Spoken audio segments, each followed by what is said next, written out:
The tenant called me on a Wednesday. Not my mother, not a property management company.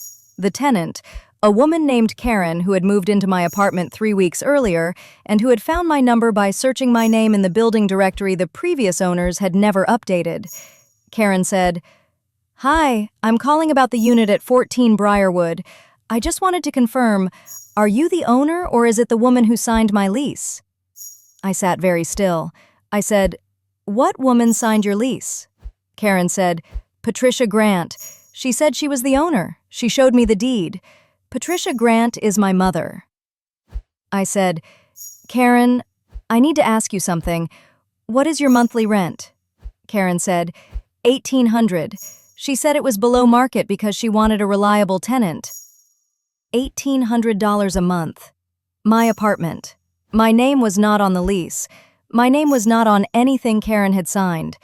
I said, "Karen, I appreciate you calling. I'm going to need a few days to sort something out. Please don't worry. Your tenancy is not at risk. This is a matter between me and my mother." I hung up. I looked at the wall for a long time. 14 months ago, I had signed a document my mother placed in front of me at her kitchen table. She had explained it carefully. Tax optimization, she said. Her accountant had recommended it. Temporary restructuring. Nothing would change about how I used the apartment. It would still be mine in every practical sense. I had trusted her. I had signed. Now someone was paying $1,800 a month to live in my apartment, and my mother was depositing the checks. I called my attorney. Not my mother, my attorney first.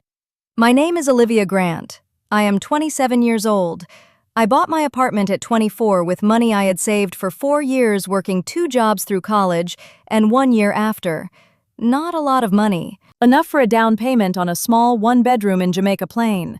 The kind of neighborhood that was changing fast and that I had chosen because the numbers worked and because I believed, at 24, that owning something was the beginning of something else. I was right about that. I was not right about everything else.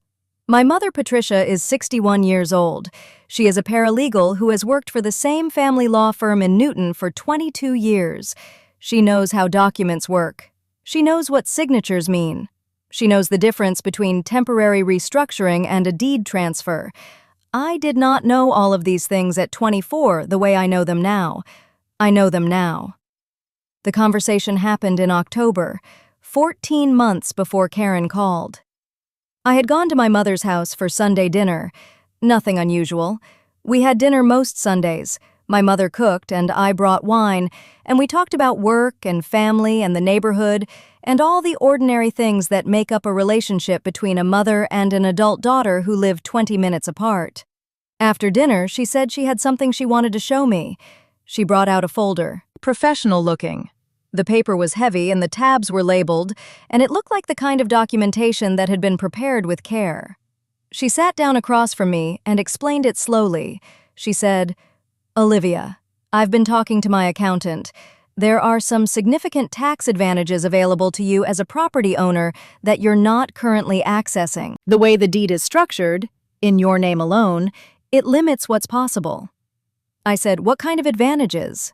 She said, "Depreciation benefits primarily, and some estate planning considerations. If we restructure the ownership temporarily, transfer it to a family trust with me as trustee, you access different tax treatment. My accountant says it could save you several $1,000s over the next few years." She pushed the folder across the table. I said, "Is this reversible?" She said, "Of course. That's the point of a trust structure. Nothing is permanent. You remain the beneficial owner. The trust is just the legal vehicle." I looked at the document. It was long. The language was technical. I had never set up a trust before. I had never transferred a property before. I was 26 years old and my mother was a paralegal, and she was telling me this was standard. I said, "Should I have my own attorney look at it?" She said, "Olivia, this is your mother. We're not adversaries." That sentence. I signed. I signed because she was my mother, and because the folder looked professional, and because I was 26 and I did not yet understand that the sentence, "We're not adversaries," is most often said by the person in the room who already knows they are. If you have ever signed something because the person asking was someone you trusted, and asking questions felt like an accusation, you already know why this story exists. Subscribe and hit the bell. I'll be here every week. After I signed, nothing changed. That was the thing that made it easy not to think about. I still used the apartment. I still paid the mortgage from my own account. I still received mail there. I still thought of it as mine in every way that mattered. My mother mentioned it once, in passing, 3 months after the signing. She said the accountant had filed the paperwork and that the tax treatment was already in effect. I said, "Great." That was the last time we discussed it. 4 months after the signing, I got a new job, a marketing position that required me to travel more than I expected. I was gone 2 or 3 weeks at a time through the spring and summer. When I was home, I was tired and catching up. When I was away, I was working. I was not paying attention to my apartment. I did not know my mother had keys copied until Karen called. I did not know my mother had listed the apartment on a rental platform in August until I searched the listing afterward and found the post dated August 7th. I did not know the lease had been signed in September until Karen told me. $1,800 a month. September, October, November. 3 months of rent deposited into an account I had no access to. 3 months of my apartment being someone else's home while I paid the mortgage from another city and thought I was doing fine. After Karen's call, I sat at the kitchen of the Airbnb I was staying in Chicago, and I did 3 things. First, I called my attorney. Her name is Michelle, and I had retained her 2 years earlier for a landlord dispute that had resolved quickly and that I had been grateful to have professional help with. Michelle said, "Olivia, tell me exactly what you signed 14 months ago." I told her. She was quiet for a moment. Michelle said, "Do you have a copy of the document?" I said, "My mother has the original. I might have a photo. I took pictures of some pages before I signed." Michelle said, "Send me everything you have. And Olivia, do not contact your mother yet, not until we know what you actually signed." I sent her the photos. 3 pages of the document I had photographed on my phone that night at my mother's table. I had taken the photos not out of suspicion, out of the vague feeling that I should have some record of something I had agreed to. Michelle called me the next morning. Michelle said, "Olivia, this is not a family trust. This is a deed transfer with a reversion clause." I said, "What does that mean?" She said, "It means you transferred ownership of the apartment to your mother. The reversion clause says it returns to you under specific conditions, conditions that are defined in the full document which we need to obtain." I said, "She told me I was the beneficial owner. She told me it was temporary." Michelle said, "I know what she told you. I'm telling you what you signed." I looked out the window at Chicago. I said, "What do I do?" Michelle said, "First we get the full document, then we assess the reversion conditions, then we determine whether the rental income she has collected constitutes a breach of any remaining obligations to you." I said, "Michelle, she's my mother."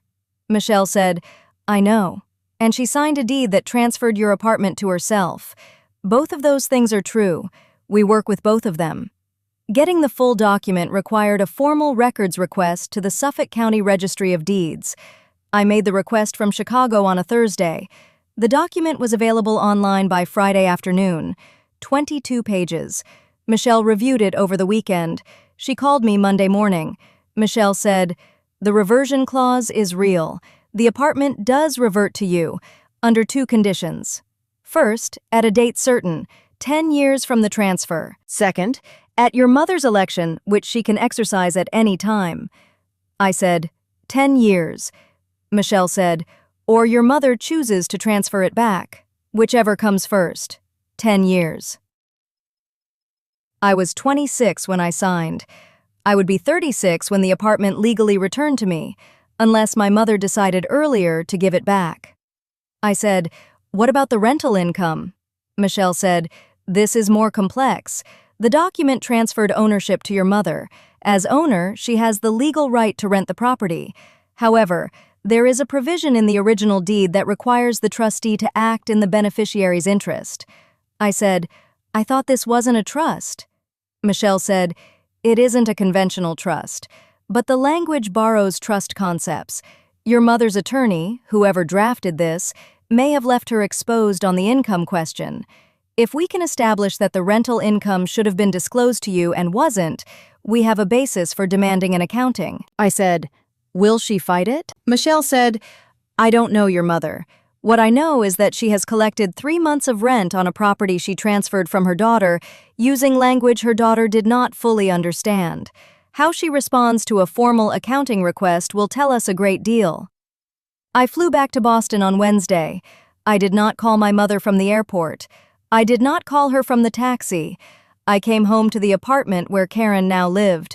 Karen, who had let me in after a brief and awkward explanation at the door, and I sat in the bedroom that was still mine in the sense that no one had yet changed the sheets, and I thought about my mother explaining the folder across the dinner table 14 months ago. Her accountant, tax optimization.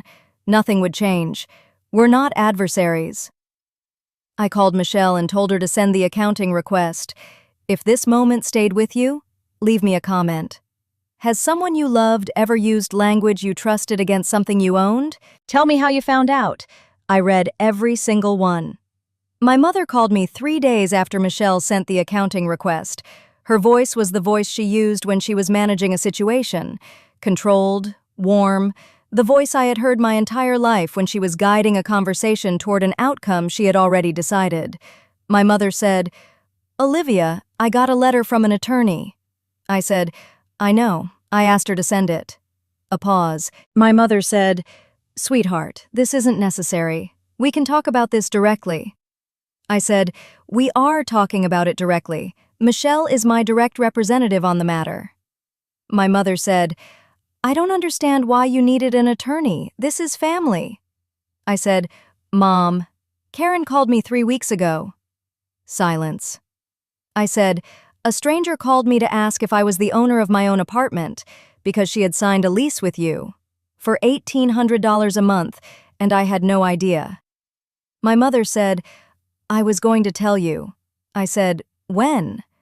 My mother said, when the time was right. The income was going toward the mortgage. I said, my mortgage, that I pay. My mother said, Olivia, I was trying to help. I said, Mom, stop. She stopped. I said, I need you to listen to me the way I listened to you at that kitchen table 14 months ago. I signed something I did not fully understand because you told me it was for my benefit and I trusted you. I want you to understand what that trust cost me. A long silence. I said, I am not going to litigate this. I am not going to try to put 10 years of events in a courtroom. What I want is simple. I want the deed transferred back. I want an accounting of every dollar of rental income collected. And I want Karen to be allowed to finish her lease in peace because she did nothing wrong. My mother said, and if I do those things? I said, then we figure out what our relationship looks like after this. That's going to take longer than the deed transfer, but it's possible.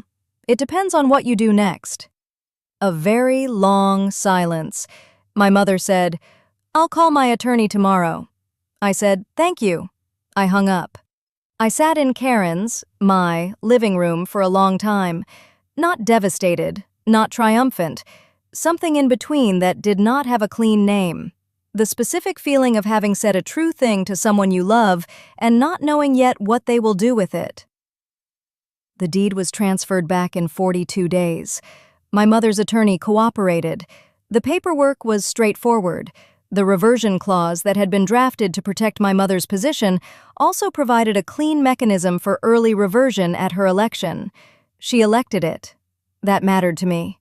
The accounting showed 4 months of rental income. Karen had paid first, last, and 3 months of regular rent before the issue was resolved. The total was $7,200. My mother transferred it to my account in 2 payments over 30 days. Karen stayed. She had an 18-month lease, and I honored it at the agreed rent. She is a good tenant. She waters the plant I left in the corner by the window. My mother and I did not speak for 6 weeks after the deed transfer. This was my choice. I needed time to decide what I actually wanted our relationship to be, rather than defaulting to what it had always been. What it had always been, I understood in those 6 weeks, was a relationship where my mother's guidance was received as given, and where questioning it felt disloyal. This had been true my whole life. It had produced, among other things, a moment where I signed a 22-page document at a kitchen table because asking for more time to read it felt like an accusation. I did not want that relationship anymore. After 6 weeks, I called her. We had a conversation that was different from any conversation we had had before, not because it was comfortable, but because I did not manage her feelings about what I was saying. I said what was true. I let her respond. I did not fill the silences with reassurance. My mother said, "I told myself I was helping you." I said, "I know you did. I also know what you did. Both things can be true." She was quiet for a moment. My mother said, "I've been a paralegal for 22 years. I know what that document said." I said, "I know you do." Another silence. My mother said, "I'm sorry, Olivia." The apology was real. I heard it land differently than apologies usually landed from her, without the cushioning, without the immediate pivot to context or explanation. I said, "Thank you. I mean that." We are in contact now, weekly calls, occasional dinners. The relationship is more honest than it has ever been. It is also more careful. Some of the casualness that made it comfortable before has not returned. I do not think it will return. I am not sure I want it to. The apartment is mine. The deed has my name on it. I check it every 6 months. Some habits are worth keeping. I am 27 years old, and I signed a document I did not fully understand because my mother told me it was for my benefit, and questioning her felt like an accusation. The first thing I want you to know is about the sentence, "We're not adversaries." This sentence, said by someone who is asking you to sign something, is information. Not always bad information. Sometimes it is genuine, but it is worth noticing when it appears. It appears most often when the person saying it understands that the situation would benefit from your scrutiny and would prefer you skip the scrutiny. Read the document. Bring your own attorney, not because every person who says, "We're not adversaries," is lying, because the document does not care what the relationship is. It says what it says regardless of who handed it to you. The second thing is about what you own and how you know you own it. I owned an apartment. I had a deed. I had a mortgage payment that came out of my account every month. I felt certain that I owned it because all of these things were present. None of them protected me from a deed transfer I did not understand. Know the title on every asset you own, not generally, specifically. Who is named? What structure holds it? What conditions apply? Check it once a year. The check takes 10 minutes. The Suffolk County Registry of Deeds is online. Every county has an equivalent. The third thing is the hardest. My mother is a paralegal. She has worked with documents and their consequences for 22 years. She knew what she put in front of me that Sunday night. I have had to sit with that. Not with rage, with the specific grief of understanding that someone who loves you is capable of making a calculation about you, of looking at the trust you have and deciding to use it rather than honor it. I do not think my mother is a bad person. I think she convinced herself that what she was doing was adjacent to helping, and let the adjacency be enough. I think the rental income felt, to her, like a reasonable use of something she now technically owned. I think she told herself she would sort it out eventually. This is how harm usually happens inside families. Not with malice, with convenience, with the slow drift of someone deciding that what they want is close enough to what they're allowed that the distance doesn't require examination. The distance always requires examination. Read the document. Know your title. And if someone tells you that asking questions means you don't trust them, ask the questions anyway. The people who actually deserve your trust will wait while you read. Hi everyone! Thank you for being here. Tell me in the comments, has someone ever used the phrase, "just trust me," right before asking you to sign something? And which moment stayed with you longer, Karen's phone call, or your mother saying she had been a paralegal for 22 years? I read every single one. If this story reached you today, subscribe. What comes next will stay with you too. Olivia Grant, Boston, Massachusetts.